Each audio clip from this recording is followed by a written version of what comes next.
Hello, my name is Robin Ha. I'm a Korean-American cartoonist based in Washington, D.C. I'm the author of 2 graphic novels, Cook Korean, a comic book with recipes, and Almost American Girl, which is a memoir for YA readers.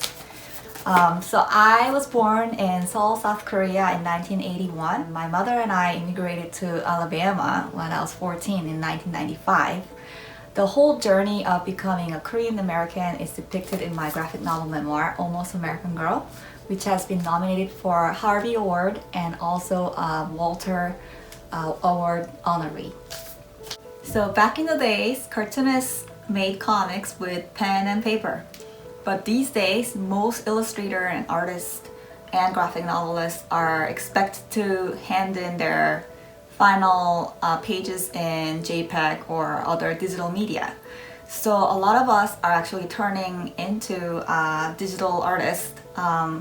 Same with me. I switched to this thing called Cintiq, which is basically a monitor that you can draw in. A lot of animators and cartoonists now use this device, and I use a program called Clip Studio Paint to make comics. And this is a great tool for cartoonists because it can show you the entire page layout. So far I've done about 246 pages of thumbnails, and you can see all the pages laid out, and then you can actually see some of the pages are done in spread layout. So 2 pages are combined into 1 file. I want to show you maybe a few pages that I've done so far. Okay. So as you can see, I'm in a very rough stage, and I'm purposely keeping it rough because a lot of times I have to go back in and change a lot of stuff. So there's really no point of making everything so detailed at this stage. And I will show you how I would begin using the page layout. So when you first open a page, it's blank like this, but you can use panel divider tool and then just divide the panels very easily. In many ways, I think going digital was very helpful for me, and I don't think I'll be going back to making comics traditionally. So after you divide up the pages like this, you can use the layer tool to make layer for a very rough sketch pencil. And then once you're done with that, you can use inking tool. This is super rough. I'm just showing you how you can do things very easily with digital tool. And then once you're done with that, you can erase the pencil, and then you can also make dialogues or balloons very easily on this tool. And that's it. So traditionally, cartoonists used to work with paper and pen. So these are some of the traditional comics I have made. Before I became a graphic novelist, I used to work as a hired artist for Marvel. So this is a couple of pages that I've done on Fantastic Four.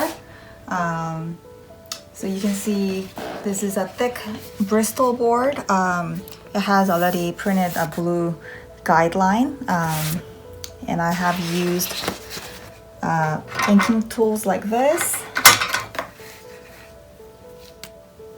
Just regular felt tip pens and brush pens and fountain pens. So fountain pens are really great for making lines thick and thin instead of like just the very uniform line of mechanical pens. So once I'm done with this, usually companies like Marvel and DC, superhero, mainstream comics, they have a whole lot of different people working on the same book. So I was hired as a penciler and inker. So once I'm done with the inking part, I'll scan this in and send it over to Marvel, and their hired colorist will color it. And then they would have a separate letterer to letter the comics too. So this is the final comics. So you can see this is the original pen, and this is the final pages.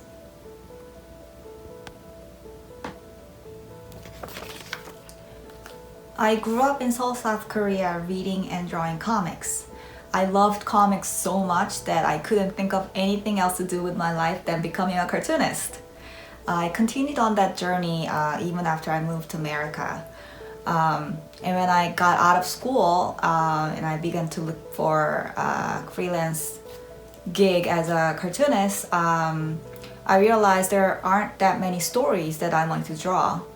Because I didn't grow up here, I didn't really have that much passion for American superhero comics. I really didn't see that much of Asian Americans represented in comics in any genre, and thought that maybe I should do a graphic novel memoir about myself as a 14-year-old moving from Seoul to Huntsville, Alabama. So when I was 14, my mother and I went on a vacation to Alabama. And when we got there, my mom got married and we never went back to Korea.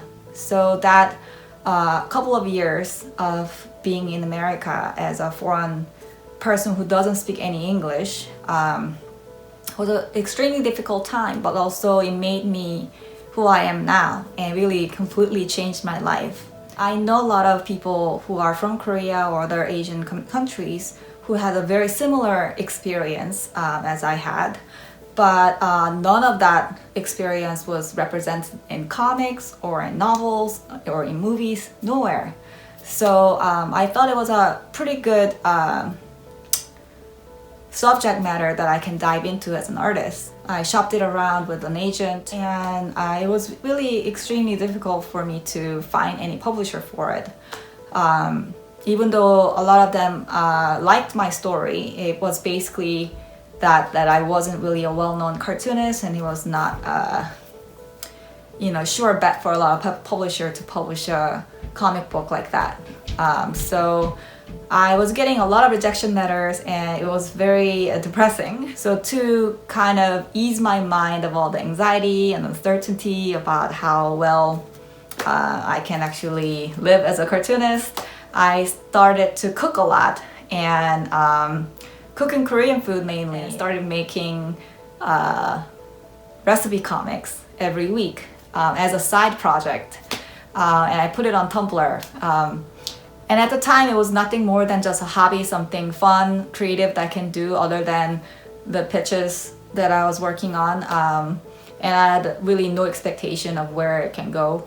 But it turned out to be one of the most successful webcomics I ever made. And suddenly I got an email from the editor from 10 Speed Press, and he wanted me to do a full cookbook in this style. When I got that email, I was super happy, but at the same time I was very afraid because I've never thought of myself as a cookbook author. But here was my chance to prove to the world that I can actually make a graphic novel. So I took the chance and I told my mother, who is an excellent cook. She taught me all the Korean cooking that I do. And when it came out, it debuted on New York Times bestseller list because this book did really well. When my agent and I pitched for my memoir again, I was able to find a really good publisher for it. And this memoir came out in the beginning of 2020 last year. And also after this book was finished, I have gotten another book contract with the same publisher as Almost American Girl. So right now I'm working on a third graphic novel. It's based on a Korean folklore of Gumiho, which is a nine-tailed fox, and it's full of action and mystery. There's some magic, there is some butt-kicking female characters. So I'm having an amazing time making a new graphic novel right now.